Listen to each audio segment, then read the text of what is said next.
Salut tout le monde, vous êtes prêts pour une histoire qui dépasse l'entendement? On va remonter le temps jusqu'au 30 juin 2010. Direction la Chine, à l'aéroport international de Xiamen-Gaoqi. Imaginez le décor, c'est la fin de journée, le ciel commence à s'assombrir et l'aéroport est en pleine effervescence. Des avions décollent, d'autres atterrissent, une routine bien huilée. Mais ce soir-là, quelque chose d'absolument incroyable va se produire.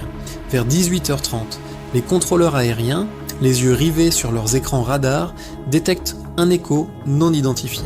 Ce n'est pas un avion de ligne, pas un hélicoptère, rien de connu. Cet objet volant non identifié, ou OVNI, se déplace à une vitesse et d'une manière qui défie les lois de l'aéronautique que nous connaissons. Il change de direction brusquement, accélère, s'arrête net. Les pilotes dans le ciel reçoivent l'ordre de rester à distance, personne ne sait ce que c'est. La tension monte dans la tour de contrôle. Pour garantir la sécurité de tous, une décision radicale est prise. L'aéroport de Xiamen est complètement fermé. Plus aucun avion ne décolle, plus aucun n'atterrit. C'est du jamais vu. Des dizaines de vols sont retardés ou déroutés, créant un véritable chaos dans les terminaux. Pendant 1 heure, cet objet mystérieux joue au chat et à la souris avec les autorités aériennes.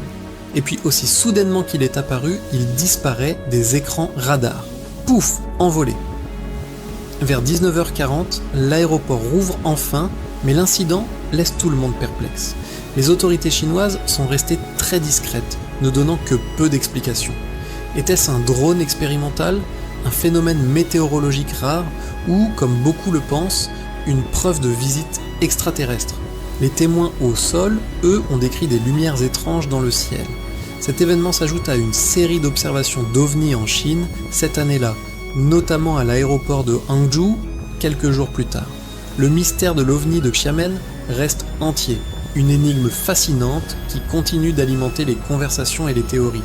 Alors, qu'en pensez-vous?